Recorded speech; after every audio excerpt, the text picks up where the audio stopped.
Greetings, mind crafters, and welcome to another exciting episode, another Minecraft episode. My name is Kimberly Quinn, and I am just so super pumped to be here with all of you today. And wow, it's just amazing that the winter is winding up here and ready to hit spring. So, spring in Vermont, this is really, I would say, a three-season state, to be quite honest, unless you want to count mud season. But so April it is, and I think a lot of us, maybe I don't know, definitely New England.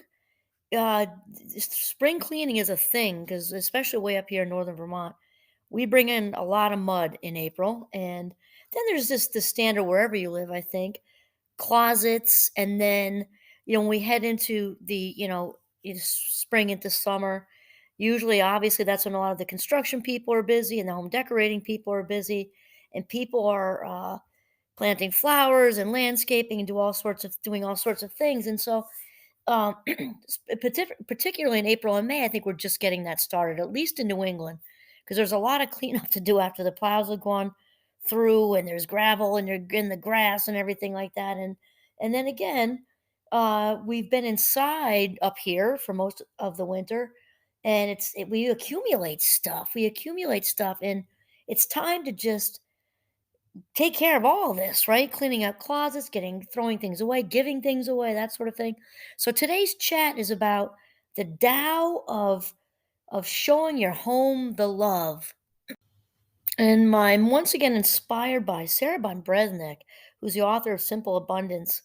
And if you've heard me talk in other episodes about her, I listened to her in I think it was my 30s, really. And she has these like 1.5 page little, like inspirational, little uplifting, kind of discussions or stories, one for each day of the year. And it's just really cool. I just absolutely loved this when I was at home with the kids. And so she starts out with a quote by Gunilla Norris and says, "Time to dust again, time to caress my house, to stroke all its surfaces. I want to think of it as a kind of love making, the chance to appreciate by touch what I live with and cherish." I really like that a lot. And I'm thinking of, in springs past where we're dealing with the mud that comes into the house, golden retriever hair.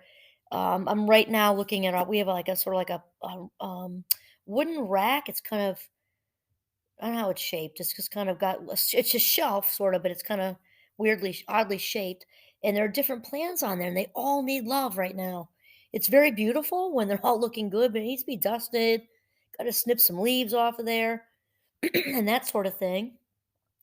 And then again, we just I think naturally accumulate stuff in the winter. I mean, there's the holidays for one, but I think at least if you live in a colder climate or a rainy climate, you tend to just, I don't know, hoard stuff, I guess. And so Sarah starts with, she says, as the story goes, the Chinese sage Lao Tzu, who was born 500 years before Christ, decided to leave the province where he lived before he became disillusioned with the corrupt and decaying dynasty that ruled it. When he arrived at the border, a guard asked the wise old man if he would write a book before he left, instructing seekers in the art of living. Lao Tzu willingly agreed. He called his book the Tao Te Ching. When it was completed, he departed China, never to be seen again. It's interesting because, of course, Sarah's one of the great thinkers I listen to a lot, and the late Wayne Dyer is one of my absolute favorites, and he wrote a whole book himself based on the Tao Te Ching, and there's a lot of wisdom in there, all about, well, living. I mean, to be truthful, keeping things simple, and clutter, as they say, clutter on the outside causes clutter on the inside. That's no big secret. And so, Wayne Dyer's a big fan of the Tao Te Ching, and he says, no, I'm sorry, she says, the Tao Te Ching is the sacred text of the Chinese religion known as Taoism, and one of the most, excuse me, widely translated books of all time. Its followers strive to live according to the principles of the Tao, pronounced Tao, Dow, which they believe governs the order of the universe. Oh my God, it really is amazing though. To read if you've ever read the Tao, the different passages, and in Wayne Dyer's book about the Tao, he takes excerpts of them and in sort of in digestible ways and very very uplifting. Anyway, she says, like Zen, Tao, or the way is a spiritual path. It must be intimately experienced instead of intellectually comprehended if insights are to be discovered. One of its main themes is unity based on yielding rather than resisting. Oh my God, we're talking about all that all the time. With Carl Jung, late and great psychoanalyst saying that which we resist will persist. I mean, it's interesting how you read things in the Tao, reading Sarah Von Brednick right now, reading Wayne Dyer, reading the Tao of Pooh, that and Carl Jung's work, that these great thinkers are really all saying the same thing. And for me, sort of seeing that thread is just really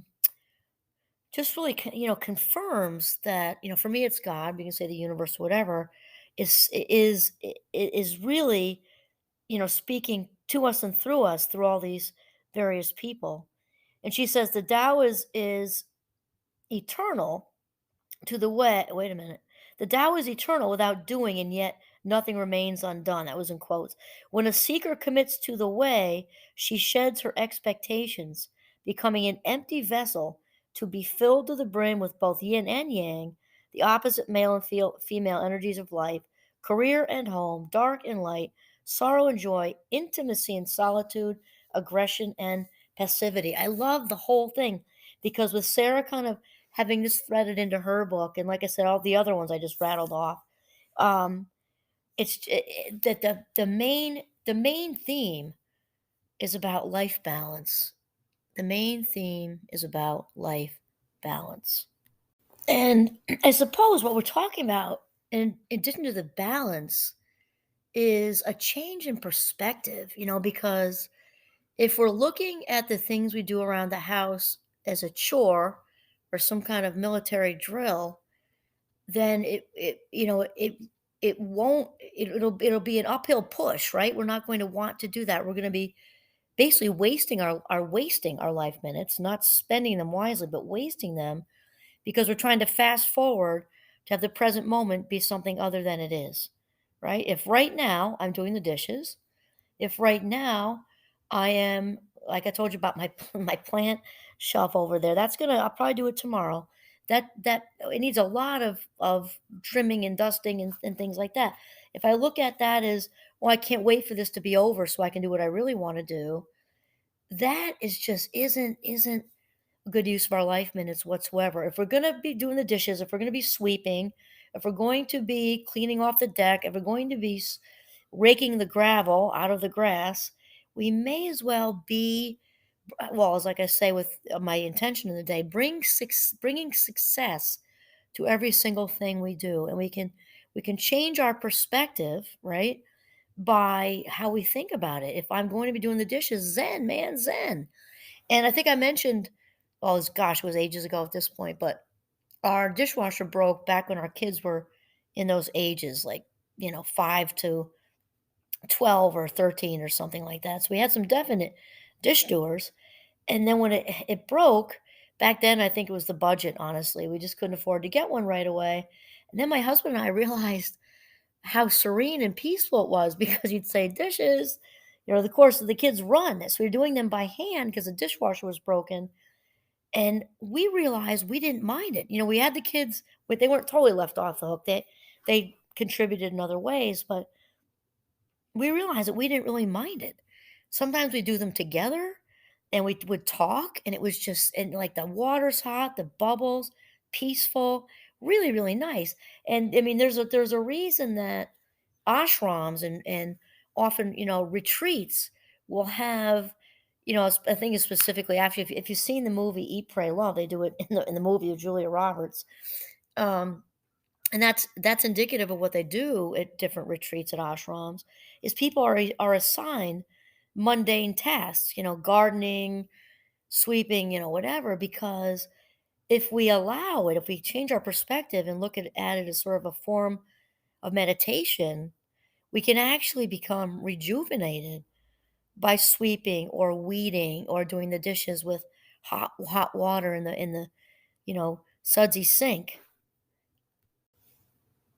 So the whole idea of dreading something, or it's the drudgery of something, we can change our words in a sense, the way, when we change in a sense, when we change our mindset with stress, for example. I've done a bunch of episodes on this. When we change our words to, oh, I have to do this presentation, or I need to do this presentation, or, like, kind of like that no way out feeling. We give ourselves agency and say, I want to do that presentation, or even if you can push yourself to, I'm excited to do that presentation.